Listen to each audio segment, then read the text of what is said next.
Thank you, everyone. This is my second time coming to Mexico.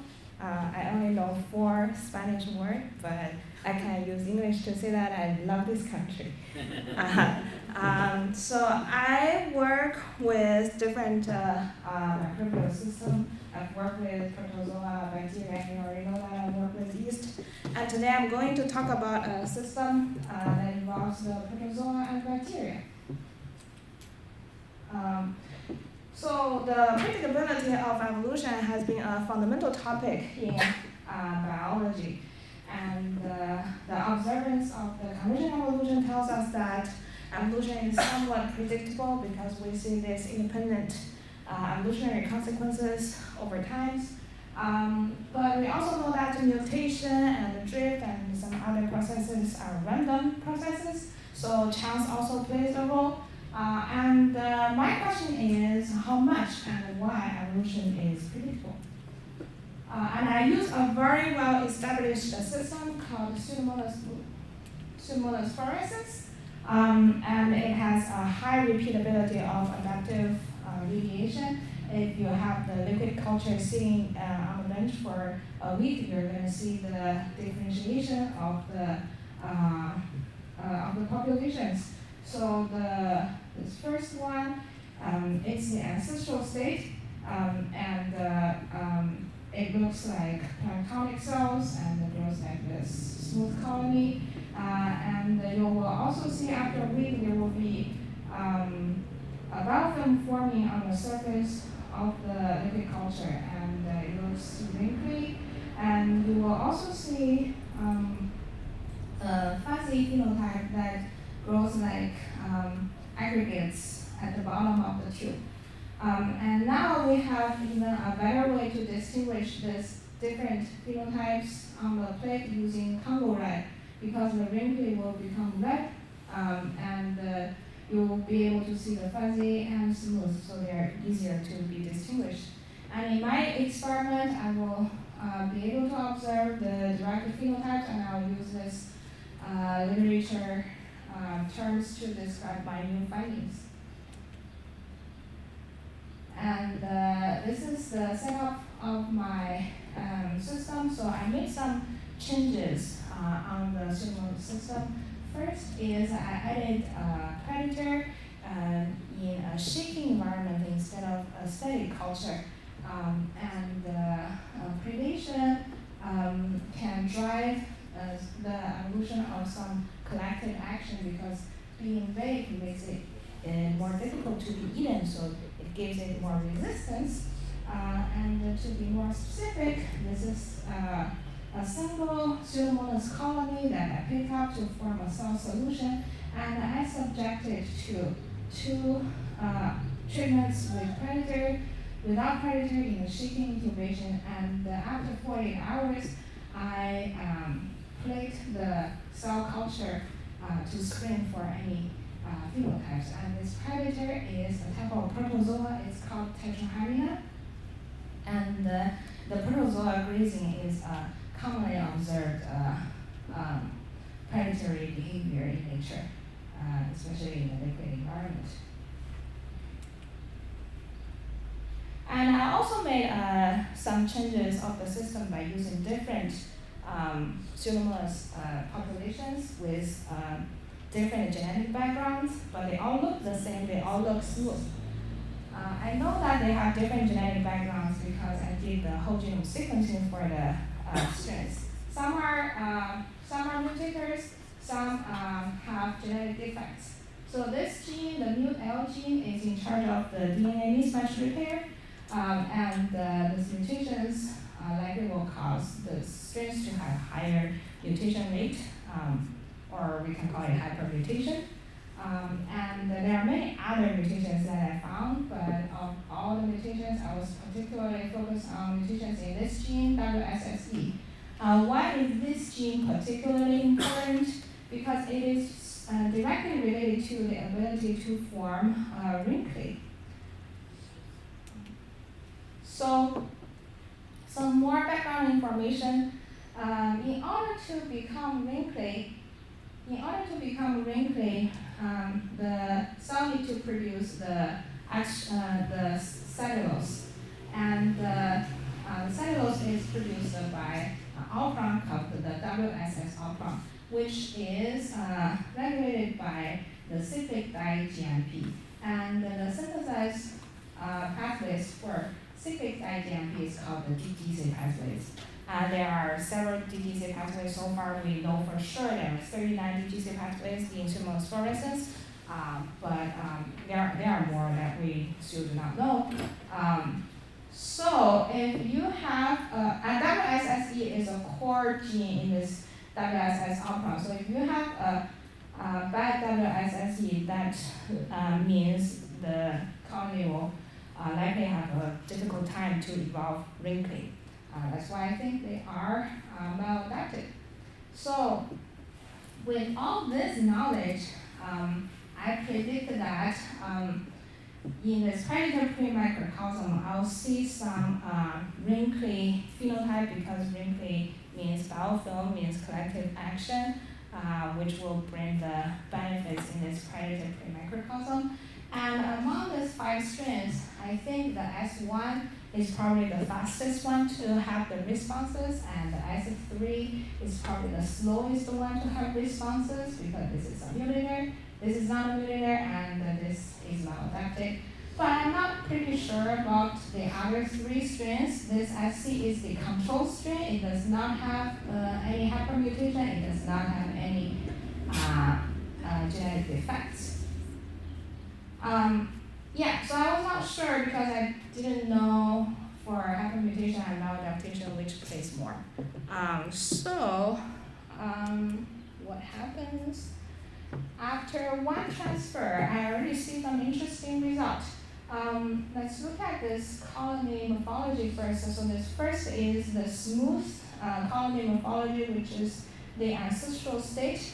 And here you see these 3 colonies. They are all wrinkly, but they all become red, but they look like different type of wrinkly. So there is this diversity of these derived wrinkly colonies, and you can see them marked here in the plate. And there are many red, so I didn't mark this one. By contrasting the non-predation and the predation groups, you see that for the non-predation groups, they all remain white and smooth. So there are so many derived phenotypes that I observed. This is a video of the tetrahymena eating pseudomonas. And from here you can see that the tetrahymena can have an easier time eating these planktonic cells, but these cells here are more protected. These are the ones that form the wrinkly. And later I did a fitness test, and I found out that the smooth is actually a faster grower, but the wrinkly does resist the predation better. And then I did a mathematical simulation. For these 2 figures, the x-axis is the time, and for this upper one, the y-axis is the population size.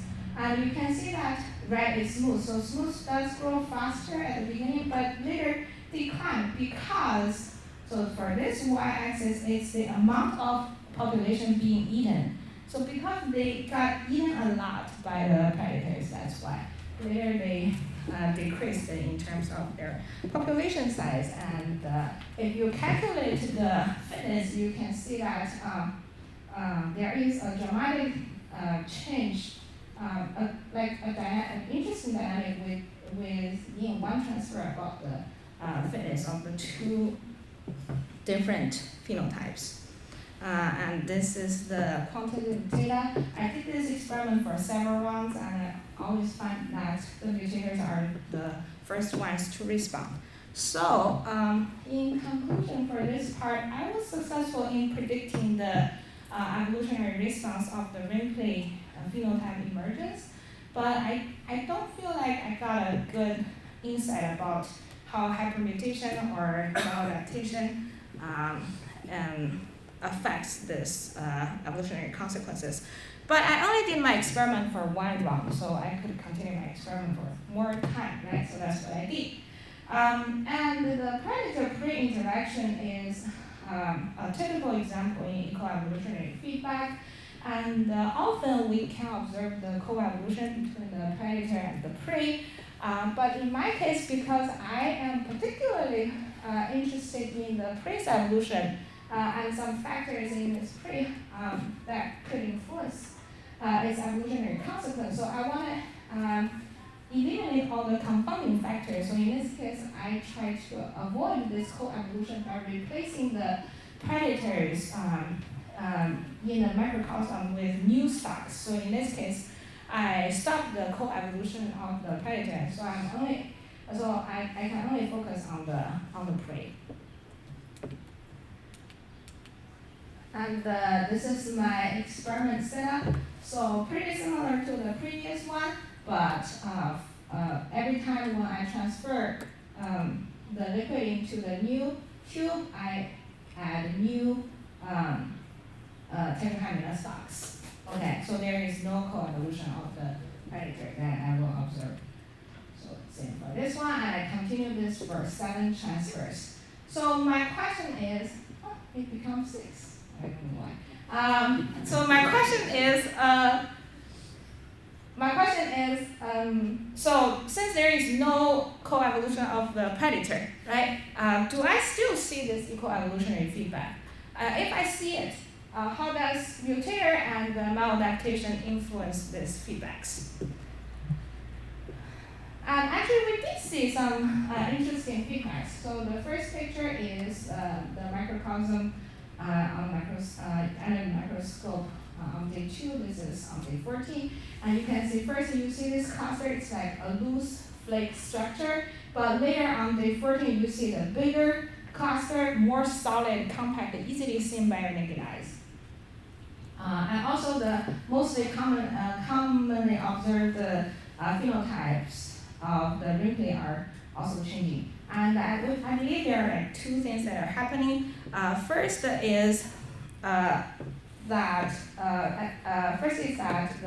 at the beginning of the selection, the population was homogeneous, and as the wrinkly evolves, the wrinkly gets higher fitness, and so the smooth becomes more vulnerable. The other part is that the wrinkly is also refining itself, so it's a refinement of the phenotype, which at this moment make the wrinkly getting even higher fitness, so the smooth is even more vulnerable. Okay.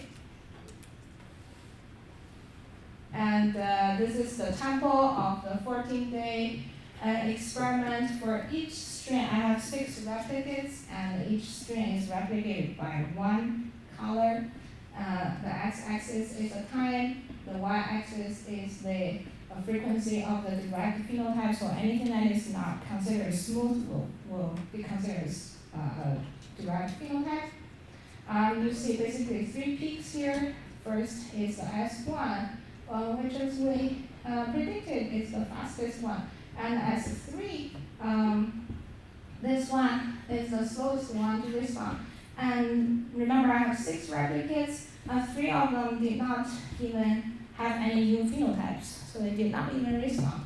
And this middle peak are the 3 different strains with different genetic backgrounds. So to further understand to further understand the mechanism, and I picked some derived phenotypes and did the whole genome sequencing. So this is another batch of genome sequencing results. Let's take a look. First, let's compare the mutators and the control. Okay. So it turns out that most of them evolved wrinkly using the DTC pathways, which is the most commonly occurring pathway, and even including the ones that have these genetic defects. So this result tells me that the high mutation rate seems to lead to more repeatable evolutionary consequences, sometimes even able to overcome the limitations of the maladaptation. Now let's compare the maladapted strains and the control. We've already talked about the S2 and the S4 Now let's just focus on S3. S3 is the one that has the slowest response, and none of them fix the WSSE. They all went to some alternative pathways. So this, most of them actually have a very high frequency of the fuzzy phenotype. Fuzzy is just another derived phenotype, if you remember my introduction. It's just not as good as Wang in terms of forming the clusters. So it looks like the genetic limitations does alter the evolutionary pathways. So in conclusion here, it looks like I still see the eco-evolutionary feedback. High mutation rate lead to more repeatable evolutionary consequences. But all of this, I think it's related to the timing of the first beneficial mutation. So to further understand that, I built a model to simulate this process, and I will skip the method of like how I built the model, but I built a simulation based on these two models just to show you the result here. So my first question is, in our case, the mutators are able to overcome the genetic limitations. Why is that the case? So actually, I built my model based on many empirical data, and the mutation rate is one of the parameters. So the MIP-L mutation converts 100-fold mutation rate. And in our case, for most of the individuals to fix the WSSE, it is one mutational event, which is something that you can calculate about the probability, and it's pretty easy. You just multiply the mutation rate and the population size. Okay, so this is the result.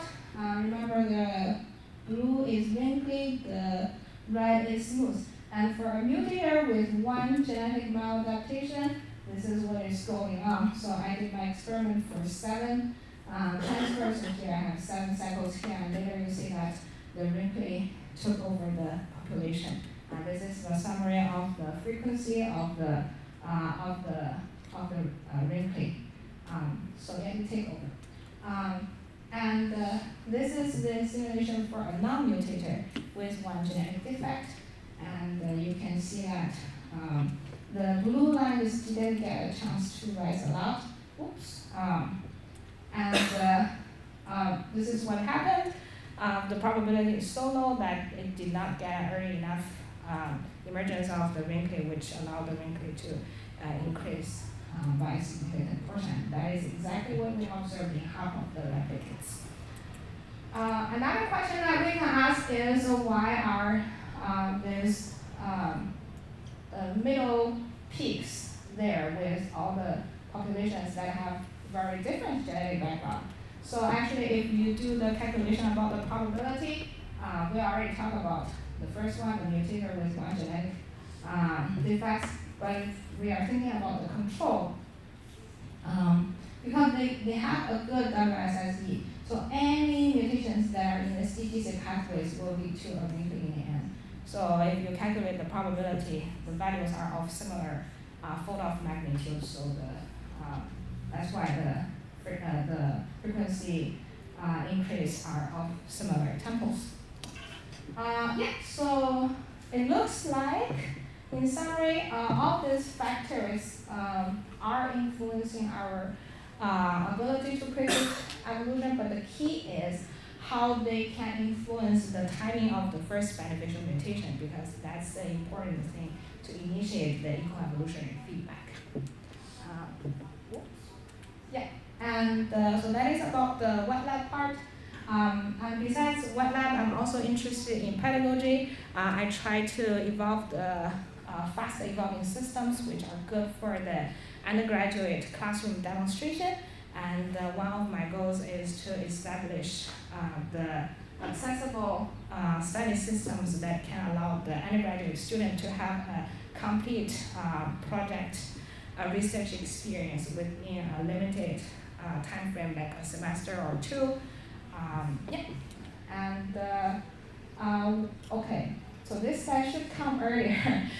So why do we care about our model? So thinking about some environments that are having big disturbance, like this island that have the extreme climate change or the microbiome that this patient often take antibiotics that can wipe this community. Usually it could be explained by the drift process, which is a more chauncey process, right? But in my model, it's not a chauncey process, but you can still see this dramatic dynamic in every cycle, dynamic change in every cycle. So lastly, this project is done in collaboration with Dr. Charlie Sano and also contributed by two former undergraduates, Minty Yonghee and Jordan. Both of them are in grad school right now. And thank you all for listening. Thank you.